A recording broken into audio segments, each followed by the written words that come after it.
Welcome to CMO Confidential, the podcast that takes you inside the drama, decisions, and choices that go with being the head of marketing. Hosted by five-time CMO Mike Linton.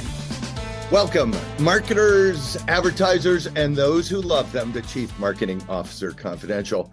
CMO Confidential is a program that takes you inside the drama, the decisions, and the politics that go with being the head of marketing at any company in what is one of the most scrutinized jobs in the executive suite. I'm Mike Linton, the former Chief Marketing Officer of Best Buy, eBay, Farmers Insurance, and Ancestry.com, here today with my guest, Auren Hoffman. Today's topic, big data, the Martech stack, and vendor management. Thoughts on surviving the revolution. Now, Auren is the CEO of Safegraph, a company that collects and curates data about places. He's been the CEO, and he's going to explain that later, what we mean by places. And he's been the CEO of Safegraph for over 7 years. He's a serial entrepreneur and self-described, and I think probably legitimately, data geek, having built and sold several companies, including Kyber Systems, Bridgepath, and LiveRamp. Welcome, Auren. Thank you. Excited to be here, Mike. Great to have you. All right, first question. Give us your take on data. I mean, everybody's been talking about data for a long time. We have data scientists on here. We have AI. Give us your take on data and how it's evolving in today's marketplace. Well, first, data, if you think just what is data, it's really about four nouns, right? So you have data about people, data about physical places, data about organizations like companies, and data about products. So almost all data that you see is about one of those four nouns. That can be crossed with each other. They can also be crossed with time and price. Right. But that's really what data is. And then usually people are selling about one of those four nouns. And if you think of data about like a ticker data, price ticker data, that might be a company data. And then of course it's crossed with time and price.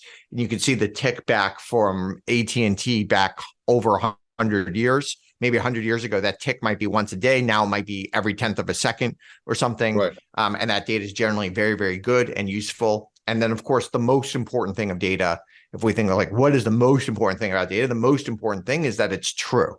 And sometimes people forget they're trying to do all these things on top of data. Data is really about predicting the past. It's about what is the past, what is the and you want to have as close to truth about what happened in the past so that you can use that to help you predict the future.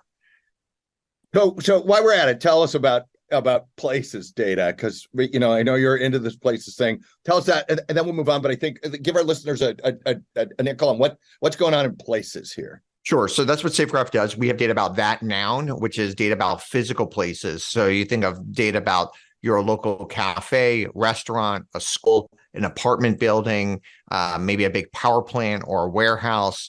You want to know certain things about that. That might be like the operating hours of the place, where's the place, maybe contact information, different categories about that place, maybe the square meters of the place or the shape of the place. Basic information is what we do. Everything we do is verifiable.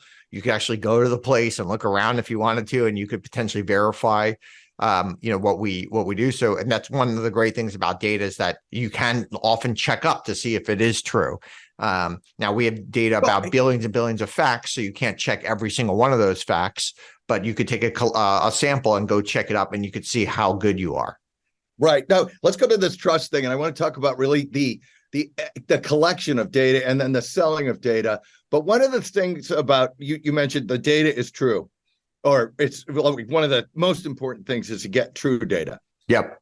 I spent some time in some industries where sometimes even with the most valiant efforts, it was tough to get true data, or there's people in the system that actually want their own version of the truth. How when people, our listeners are thinking about the data coming into them, do they think about, is this data true or not? Like, how do I think about it? Well, you certainly want it to be more true than random, right? Yeah. And so if you had gender on people or something like that, let's say you took 1 million people at random and you had their gender, ideally it would be better than just flipping a coin on their gender or something, right? And so now marketing data is usually less good historically. Right. And data about people in general is less good. It's hard to verify. It's hard to get. You're generally, so even if you have gender data, it's often like 75% correct or something. Right. Again, and look, addresses change, everything changes. Yeah. Again, gender data, that's better than flipping a coin, right? So 75% is still better and probably still will help the marketer.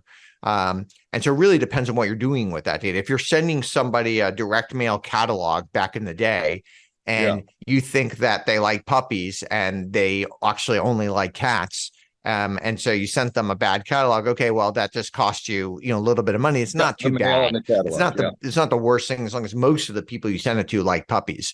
If you're actually doing some sort of deep data science or deep AI on top, or some sort of machine learning model on top of the data, then these errors compound really fast. So even if you're 90% correct, 0.9 times each other quite a bit gets a very small number, very you're like a very, very small number. Yeah. Look, you really need to be correct, as close to true as possible, if you're starting to get into some sort of model. Right. No, I can't let this go. We're going to go to AI in a minute, but I can't let this go where you said marketing data is difficult, I think, or challenging. You said it's difficult because it doesn't need to be that good. In many cases, again, it has to be better than throwing darts, but it doesn't need to be that good. And most marketers are not always aware of how good the data is anyway, so they often won't pay up for the better data.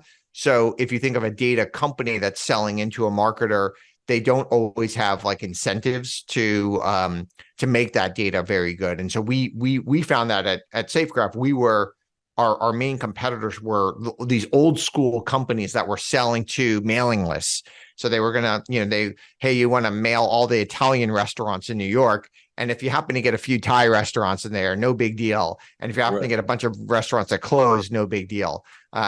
And so that's what and so if you were even 50% accurate, that was actually pretty good if you're selling to a marketer. We were selling to somebody very different than a marketer. We're selling to somebody who's like taking that data, putting it in a model. In their case, their bar for accuracy is just way, way, way higher. And that client that we sell to today really didn't exist 10, 20 years ago. And so the incumbents weren't really set up to sell to these new customers. So I did some time in insurance where like building data and everything else is super important for underwriting. Yeah. And tell our listeners out there, and then we'll go on to AI, how they should look at marketing data just from their first cut at it. Because everyone comes in the meeting with, I've got the data and it says this. Tell me how they should first take a look at that general data source you're talking about here. Well, marketing is a little different in general because in marketing, it's like data is one piece of, sometimes it's the message that really matters. Sometimes it's how you reach people and the medium that you're trying to. So there's all these different things. And sometimes data is a little bit overweighted in marketing.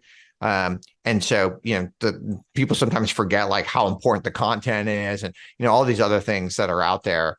And sometimes people don't really know, like they think, men buy this product, but it turns out actually 30% of the people buy the product are women, and they don't always even really know the core thing. So I think data and marketing is still in it. You would think it's like really far down, but it's still very much in its infancy. Okay. We're going to come back to this if we have time at the end. Let's talk about AI. Everyone's talking about AI. We almost inevitably reference AI in every show, but we definitely want to get into AI with you. Give us your take on AI and what people, particularly marketers, should be experimenting with now on AI.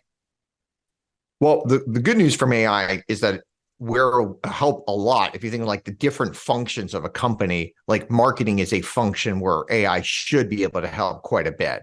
So if you're trying to spit up like a lot of content, AI is certainly going to supercharge you and help you spit up a lot of content.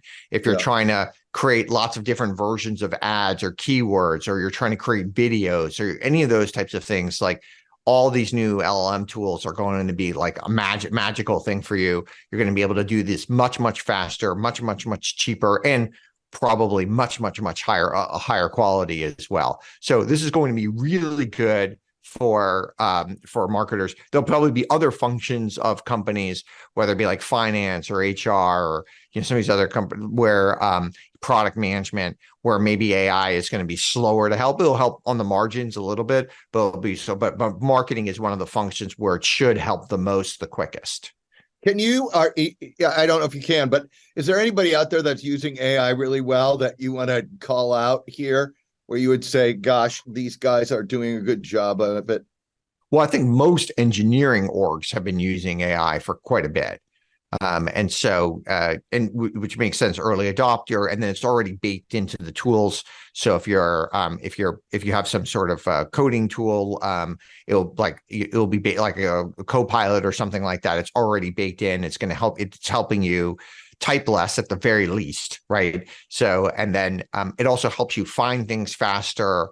So especially if you're like going to a new language and you're not as familiar with that new language, so maybe you're super familiar in Python, but you're not as familiar with Java or something like that, it will be very helpful in helping you make that transition.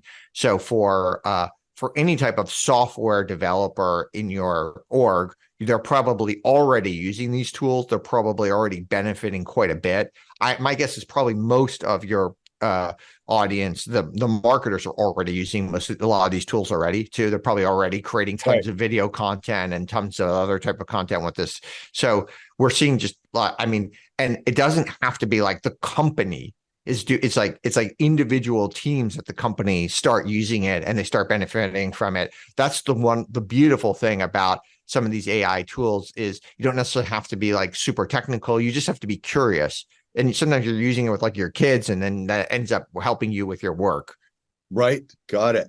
Hey, so tell us how Safegraph uses data, and then give us a live example. How we use data, or how people are using the Safegraph data. Yeah, so Safegraph has really boring data about physical places. So again, if you want to know all the Italian restaurants near you and the operating hours of those restaurants and the square footage and that type of thing, like that's the data that we go collect. And the most important thing, again, when you're collecting data is that it's true. And if you think of data is just like rows and columns. Right. So if a row, you really want a row would be like a place. You want, okay, does that place actually exist? Is it actually there? And maybe it used to be there, but it's no longer there. So is that row actually exist? And then if you think of each individual column, each individual attribute, you want to make sure that's true. So is the name correct? Is the website correct? Is the phone number correct? Okay, you have the maybe you know when it opens on Tuesday, but you got it wrong when it opens on Saturday or something, right? Yeah. And so all these different things you want to be able to dive in, and you're going to have billions and billions of facts that you want to be able to verify. And you want to be you're never going to be 100% true, because even if you were true yesterday, they're probably changing today, right? These things change all the time, but you want to be on it. And then you need to have some sort of system to get into feedback to help you learn so you can get better and better and better over time. And what is that system for you all? I mean, we get a lot of feedback from our customers. Some of our customers have consumers who help them get feedback. Some of our customers have other types of users. And then we're getting tons of feedback that come in. And then we've got certain SLA, service level agreements with our customers to get these facts actually verified. Like maybe somebody says, you told me this cafe was open at 7 a.m. I showed up at 7:15 and the door clearly says it's not open till 8 a.m. Right. No coffee for you. So we want to make sure that is that person, did they say what they say is truthful? And then we want to be able to have some sort of system to go verify that and then make that change. And that change could be just for that one cafe, or it could actually be a representative bug in the system. And maybe that could actually update 10,000 cafes or something. Got it. Thank you. When we were talking, we were talking about, gosh, if you're sitting in the CMO seat or in the agency seat or whatever, you have all this, everyone wants to get the data, hire people to manage the data and everything else. And you suggested, you had some strong opinions on vendor management, hiring, and outsourcing. Just share your opinions on that, because I think our listeners would benefit from your perspective. Well, generally, almost every company probably has way more people than it should, especially once you talk about a company, let's say 500 people or plus. they probably have way, and then almost every org has more people than it should. And especially that's true in marketing. Now it's not necessarily that they should be spending less, but every time you add a person, you're having this massive coordination problem. It's very, very difficult. The best case scenario, you have like a 2n coordination problem. But some of these companies have like an n squared or even n cubed problem, right? Maybe they're not that well run. These are all exponential things that Auren is doing now, everybody. Yes. Yeah, so, it's just very, very, very hard to coordinate when you have a lot of people. So every time you add a person, everybody else in the organization is going to move slower. That is guaranteed. And so you want to have your people moving as quick as possible. You want them to be as creative as possible.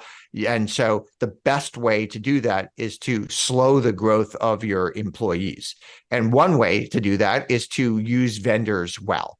And so there are thousands and thousands of great books about how to hire and manage and grow talent. There's basically no books about how to hire and manage your vendors. There's no business school courses on that. That is, I believe, is the most important skill in the 21st century, business skill in the 21st century. The former one was probably the most important skill for the 20th century. And it's important, but it's a skill that is less important now. And managing your vendors, and that vendors could be a contractor who helps you do something. It could be an API. It could be a software tool. There could be a lot of different vendors. And almost every company today now has more vendors than employees. And so you just, sometimes they don't realize that. And you're seeing a scenario soon where you're going to have maybe even like hundreds of vendors to every employee. You may have 5 employees and you may have 200 vendors or something. And we've seen tons of companies, Vizio got to $1 billion revenue with, I think, 12 or 13 employees, the TV company. So there's lots of companies that have been able to do this really effectively over time. So one of the things about vendor management, and I'd love to get your take on this, is when you look at things like the Martech stack, sometimes you can have multiple people managing the vendors into the stack, and then you get a stack that is either overbuilt or doesn't integrate that well. And that's just the Martech stack. It's not even the other data systems. How do you think about when companies go the vendor route? What's some best practices you would recommend that our listeners think about? Well, it's hard to say, but I can tell you that if you show me the marketing stack of a company, if you literally just show me the vendors that they use and nothing else, you don't tell me anything else about the company, I can fill in everything else about the company. I can even fill in how fast they're growing, how smart the people are, the vintage of when this company was founded. I can literally tell you everything else about it. So your vendors are basically the DNA of your company. And thinking about it strategically is very, very important. And by the way, like most people, they have too many employees. A lot of people also have too many vendors, or they're using vendors that don't work, or they're using vendors that don't work with each other, or there could be a whole bunch of other types of things about what's going on. So really thinking about that and really having people, just like you think about your employees and how you grow your talent and how you make these people like really, really thrive and be happy, you need to have the same kind of foresight with your vendors as well. Now, a lot of people would say, gosh, procurement runs vendor management or sits atop vendor management in the company. Yeah. But that to me has been procurement doesn't always have the strategic look at all the different vendors. So I think you should fire every procurement. Every single, they're terrible. Like they're not good for companies. They might be good at getting you a better price. And certainly they could be good at beating up your vendor a bit and stuff, but you're really talking about things that are very, very, very much on the margin. Or they might be good at like managing your cash a little bit, like, helping you get net 45 instead of net 30 or something. But you might be able to teach a lot of your employees and then maybe have like some sort of system, maybe a procurement check at the very end. Got it. I can't wait to get the inbound from the Procurement Society or whatever for my show. But so So you would say the vendor management should be run strategically, pretty much at the with the C-suite setting the strategy, and then some real consistent look across what and how the vendors are stacked together. Yeah. By the way, I do think this is very hard. So I don't think like a traditional company today is going to be able to make that switch very easily. And most of these traditional companies are essentially never going to be able to do it, and they're just going to have a future where they're always going to have to move very, very, very slowly. So they're going to move slowly. They're going to have inefficient, say, Martech stack, and they're going to have multiple maybe managers of the Martech stack where people are arguing here and here, and then people want to plug stuff into the stack that doesn't integrate with the rest of it. And that's where you're going to say these companies are just going to have to get better at that versus. Yeah. And also they just have too many people. Like they're just going to have too many people. A lot of these companies have like not even just like 20% more people. They have like 4 or 5x more people than they should have.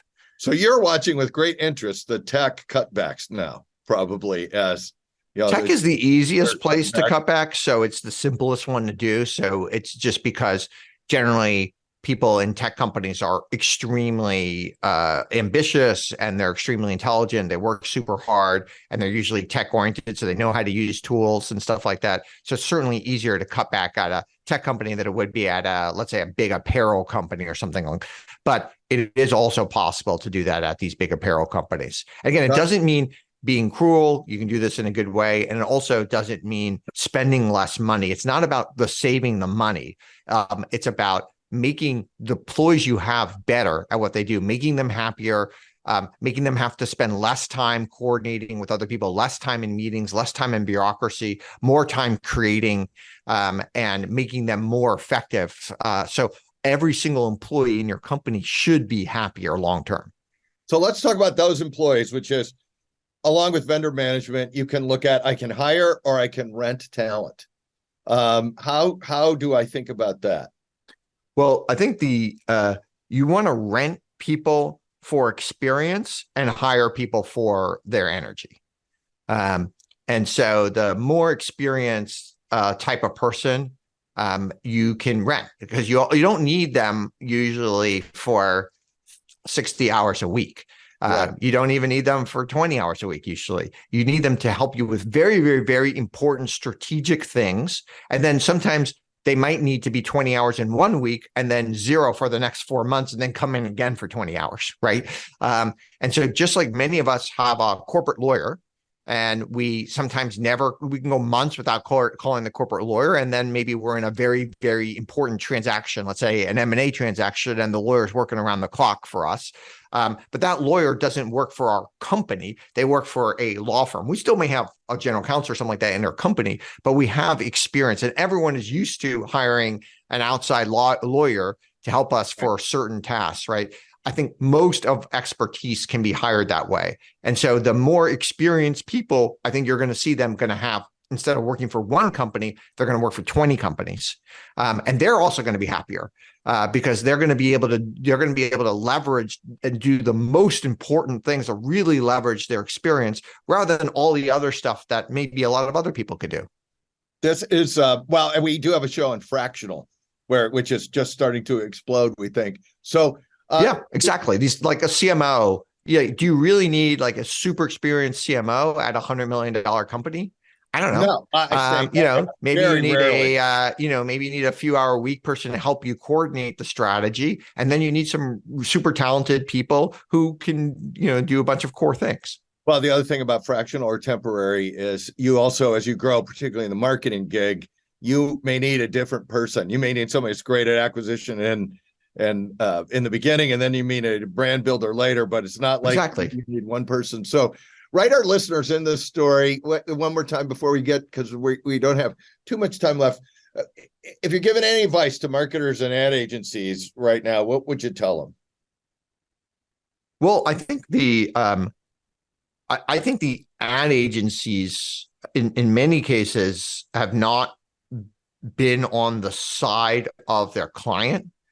And I think it's very important to truly be on the side of your client. And if you don't want to be selling them products that they shouldn't be buying. And just because you're going to make margin on that or something like that. And so this idea that like an agency gets a vig on the media, sometimes I think like makes them not aligned with the client. And they, whereas if you had an agency that was like helping you, like with all your hiring vendors is really, really complicated.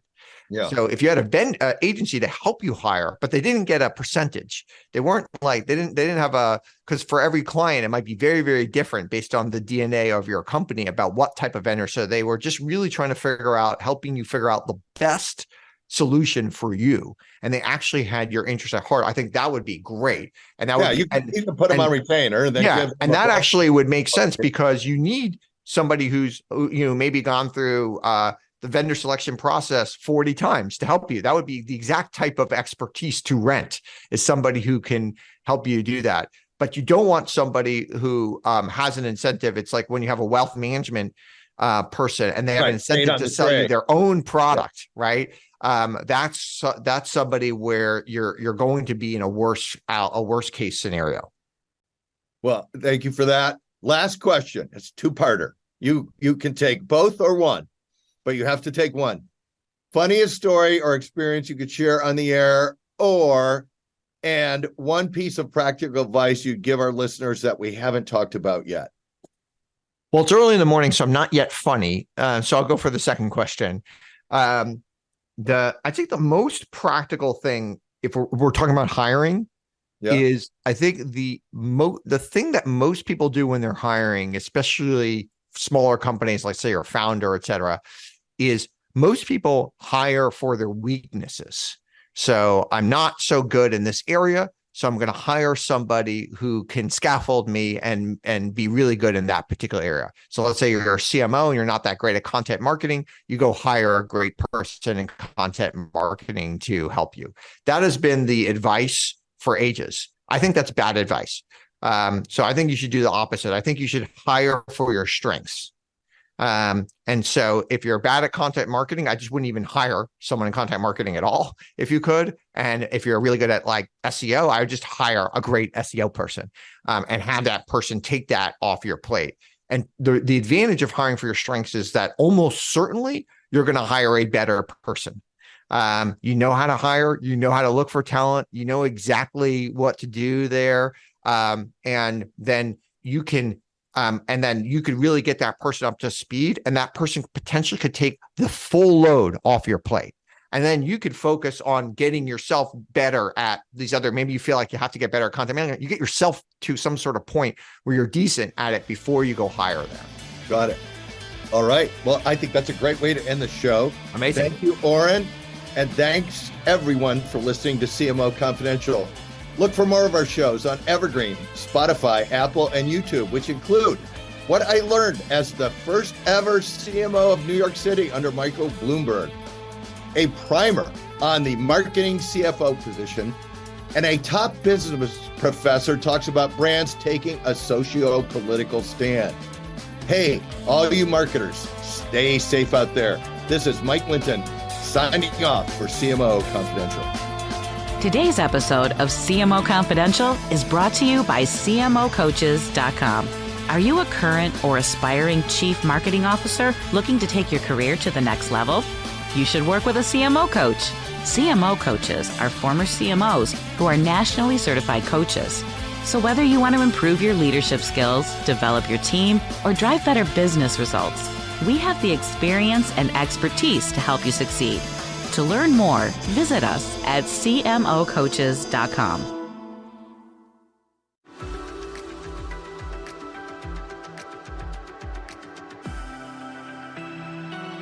Are you tired of the same old productivity hacks? Have you read the top 20 books on effectiveness, and yet your workdays and email inbox still causing anxiety, burnout, and even depression?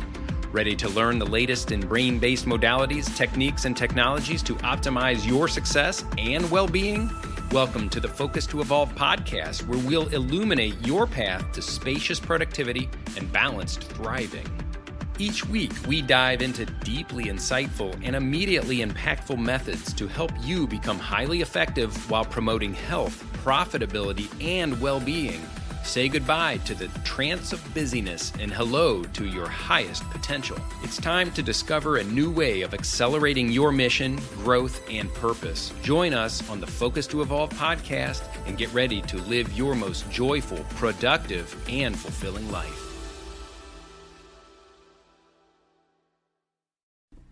Great careers are forged out of great relationships. Your success, whatever your field, relies and thrives on the support and insights of others. I'm Andy Lapata, an author and speaker on the power of professional relationships. In the Connected Leadership podcast, I have the privilege of interviewing people from around the world to understand the relationships that have made a difference on their journey and how their insights can help you. From Nobel Prize winners to Olympians, from NASA astronauts to peace campaigners, my guests have shared some captivating moments from their lives and careers. Combined with experts from leading universities, cutting-edge authors and giants of business, the Connected Leadership podcast aims to inspire, educate and entertain.